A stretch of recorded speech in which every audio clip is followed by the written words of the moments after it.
So you want to be a professional gamer in South Africa.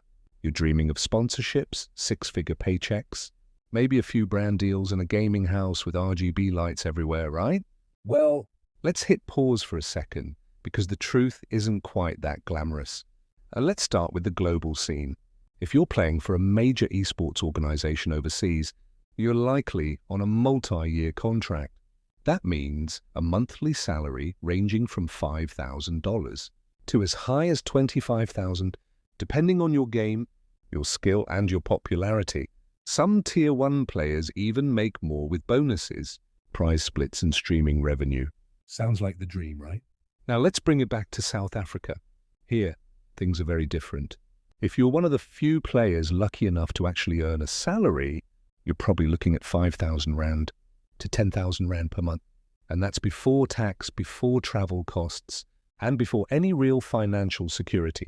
In fact, many South African pro players don't earn salaries at all. They rely entirely on prize money, sponsorship scraps, and sometimes even personal savings just to stay in the game. You might have seen those flashy earnings lists online. You know the ones? Top 100. Highest earning South African gamers. Some show six-figure totals that look impressive at first glance. But don't be fooled. Those totals are usually the result of years of grinding. Most of those winnings came from international events, not local tournaments. And here's something you don't see on those spreadsheets. The cost of living while chasing that dream. The months or even years without a win. And the brutal fact that in South Africa, the esports infrastructure just isn't there yet.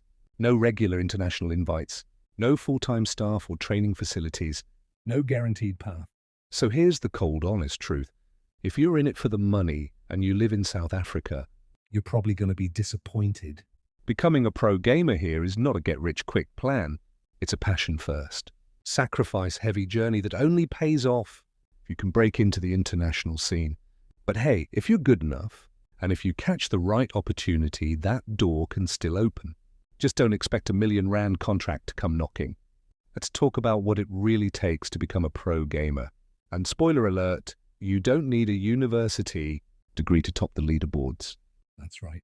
There's no diploma for flick shots, no certificate for god-tier game sense, and no formal qualification that guarantees you a spot on a pro roster.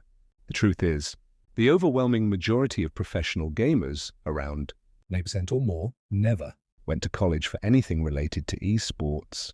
Instead, they invested their time in one thing, the game. So what do you need? Skill, discipline, time, and just the right amount of obsession. Think of esports players the same way you think of traditional athletes.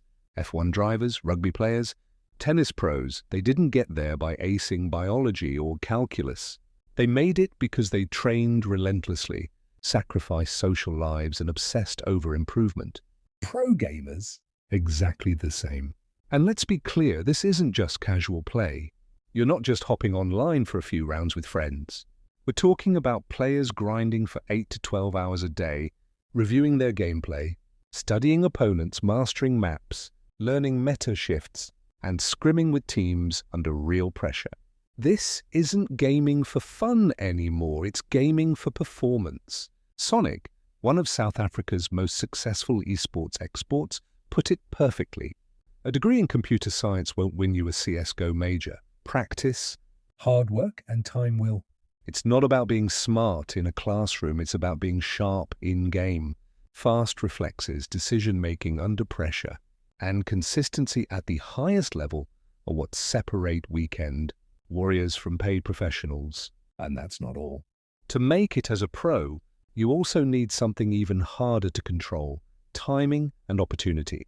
You've got to be ready when that one chance comes. Whether it's a call-up from a team, a standout tournament performance, or an international scout tuning into your stream. And when it comes, you better be undeniably good.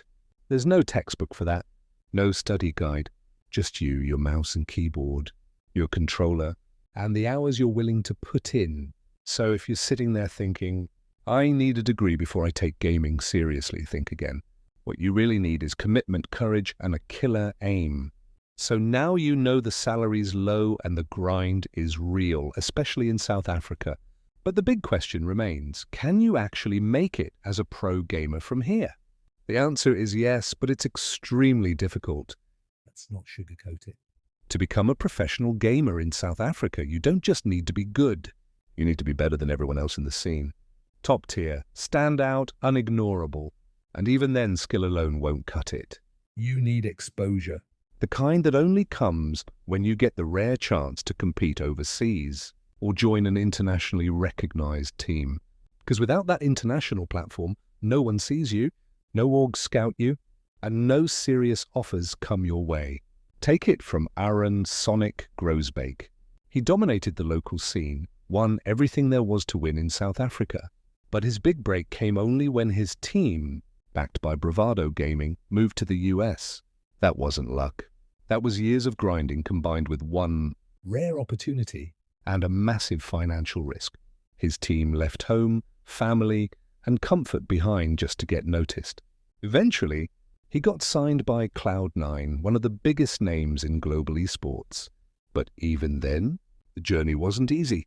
Sacrifice, homesickness, pressure, it's all part of the package. And Sonic isn't alone.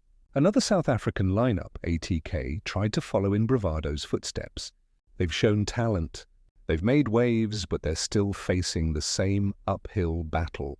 Why? Because the international scene is brutal, and South African infrastructure just isn't built to support a stable pro career. We don't have consistent access to global tournaments.